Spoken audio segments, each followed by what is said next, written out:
lies are all around. Your truth is shutting them down. You say I'm loved, and I know you mean it. You say I'm enough, and I can't believe it. Even when it's tough, and I don't deserve it, you won't give up on me. I am a child of a father who loves me. Yes, I am. Yes, I am. Made in the image of God. Yes, I am. Yes, I am. And I will not forget. My life is in your hands. I am a child of a father who loves me. Yes, I am. Yes, I am. I don't need a mirror to tell me what you think about me. Oh no, no matter what I feel, I'm gonna trust in your words. Yeah, when you say I'm loved, I know you mean it. You say I'm enough, and I can't believe it. Even when it's tough, and I don't deserve it, you won't give up on me. I am a child of a father who loves me. Yes, I am. Yes, I am. Made in the image of God. Yes, I am. Yes, I am. And I will not forget. My life is in your hands. 'Cause I am a child of a father who loves me. Yes, I am. Yes, I am. Oh, yes, I am. Oh, yeah.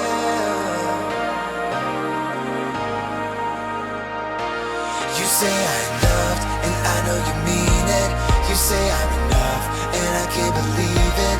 Even when it's tough, and I don't deserve it, you won't give up on me. I am a child of a father who loves me. Yes, I am. Yes, I am. Made in the image of God. Yes, I am. Yes, I am. And I will not forget. My life is in your hands. 'Cause I am a child of a father who loves me. Yes, I am. Yes, I am.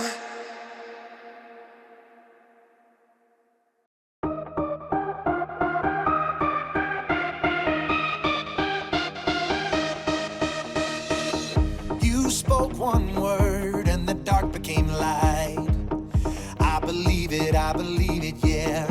You spoke my name and my heart came to life. I believe it, yeah. I wanna sing about it, I wanna scream and shout it. I'm gonna sing it right now. At the top of my lungs I sing. With all of my heart I will praise you. God, you are everything. You're the reason I lift my voice. At the top of my lungs I'll sing. With all of my heart I will praise you. God, you are everything. You're the reason I lift my voice. At the top of my lungs. Yeah, at the top of my lungs.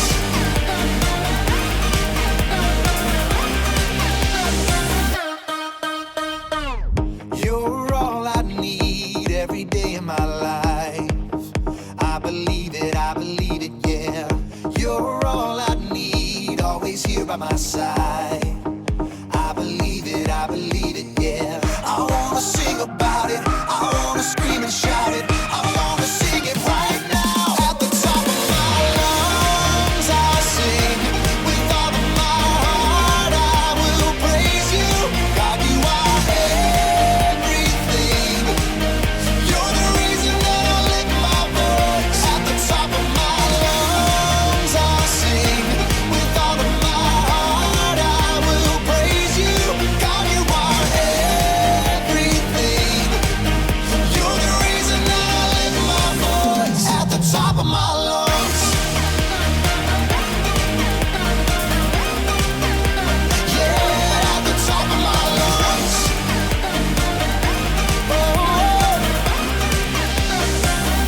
At the top of my lungs. I'm gonna scream it, oh, I'm gonna shout it. I'm gonna sing it out.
Come on, must make it to the village.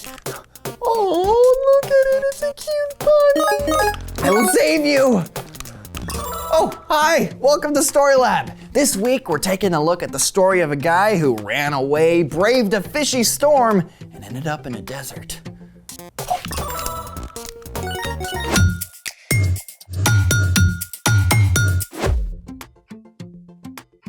Hey, I'm Carter. And I'm Zeke. We're talking about how trusting and remembering that God is with you can help you handle whatever comes your way. And you look like you're ready to handle a snowstorm?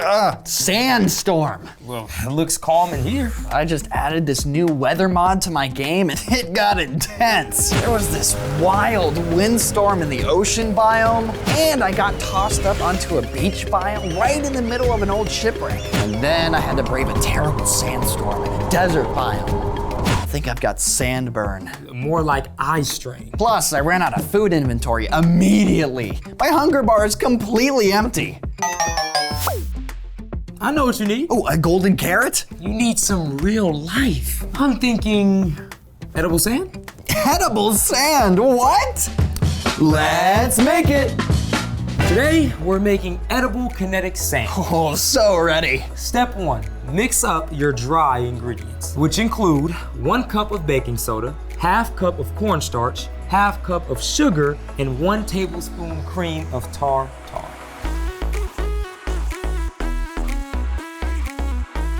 Okay, when do we add color? Step 2, mix about 10 drops of food coloring into 3 tablespoons of water. 1, 2, 3, 4. 1, 2, 3, 4. That should make a nice purple. Okay, dump it in. Whoa, relax. Step 3, slowly add in the water.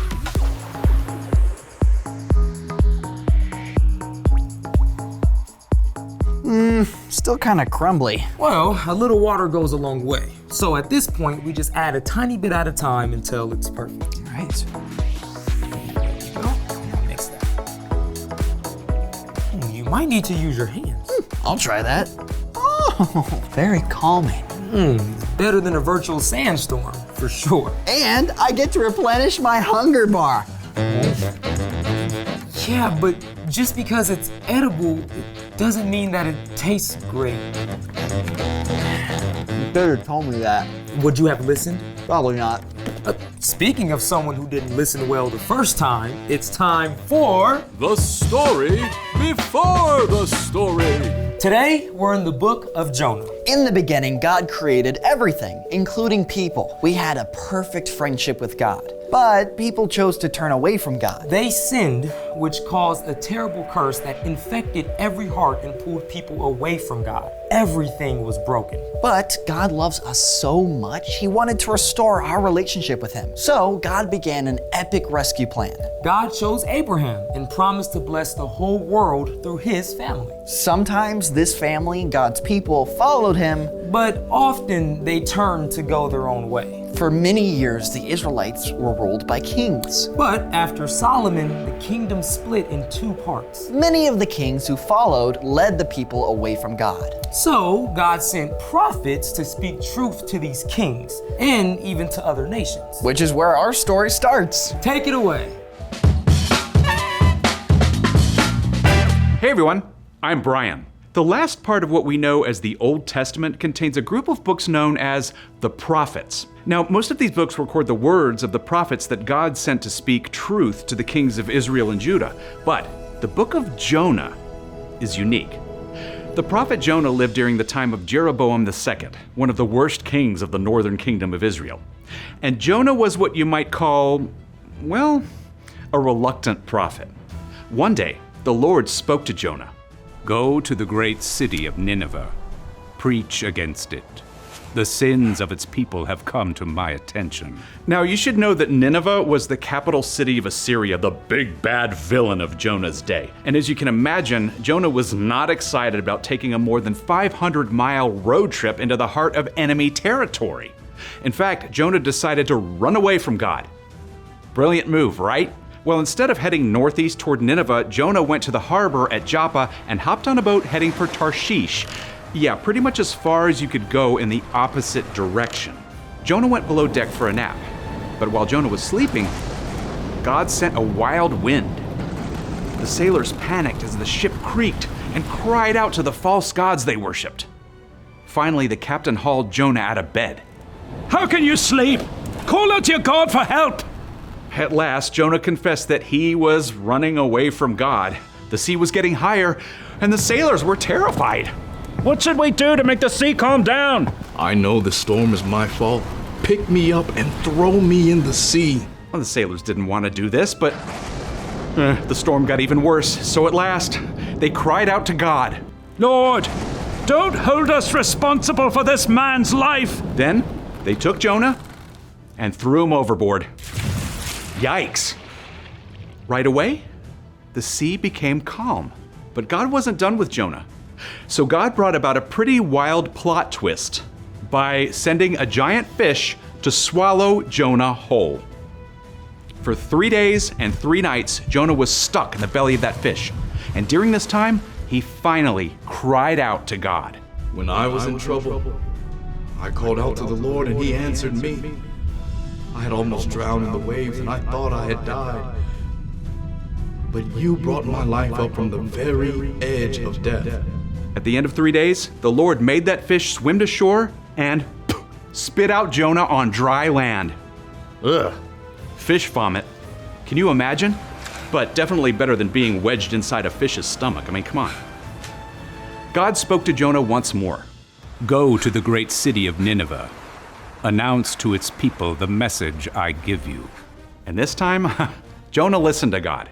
He made the epic road trip to Nineveh. And when he got there, well, the city was so large it would take 3 whole days to cross. Jonah started off walking along those bustling streets, calling out, In 40 days, Nineveh will be destroyed. This was terrible news. And the people of Nineveh actually listened. The message even reached their king, who put aside his royal robes and sat down in the dust and misery.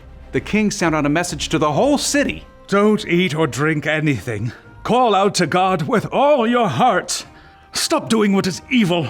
God might take pity on us. Then we won't die. And would you believe it? The people did just as the king commanded. They turned to God and stopped doing wrong things. God saw this. So God showed great mercy and did not get rid of the city of Nineveh. And Jonah was thrilled, right? Actually, no. Jonah sulked because God had chosen to show love to even the enemies of Israel. Because God made this world and created each one of us, God always knows what's best. Even if it means showing mercy to your worst enemy. That's wild. Jonah was supposed to be a prophet, but he did all that to run away. It was the sailors and the enemies of Israel who actually listened. It's a great reminder that God's love is for everyone, including those who don't know God yet. So, what's our part in this story? Well, Jonah knew all about God, but he sure didn't live like it. He made choices out of fear and frustration, placing trust and confidence in himself. See, he didn't really believe the truth that God knows what's best. We have a chance to live differently. You can choose to trust that God is working out even the hardest situations for your good. Like if you get stuck doing a group project with classmates you don't know very well. Or your parents decide that you can't do a sleepover at your friend's house. Or you've got to finish out the basketball season even though you don't like the new coach. You can have confidence and show a good attitude, knowing that God is with you through it all and can make good come from it. Jonah sure missed the boat on that one. Missed the boat? A good one. Crazy as Jonah's story is, we can be confident it's one to study because Jesus himself talked about Jonah several different times. Oh, get this. It was a whale of a story. Huh? Not a whale, just a really big fish. Either way, wouldn't want to be swallowed by one. No. See you next time. So, here's the thing. God knows what's best. Even when you're frustrated Or uncertain, or it's hard to do the right thing. you can take a deep breath and trust that God has got it. So you can relax. Yeah. You know, I'm glad God gave us creative ways to calm down and chill out. Ooh, you wanna make it some more colors? On it. Thanks for joining us in the Story Lab. See you next time. Hey, do you think it'd be tastier if we added cocoa powder? Do we have any? Yeah, we got plenty. You ready to try it? Go for it. Oh, you're gonna mix it in? Yeah. You wanna leave it on top though, because that way it creates a nice No. layer.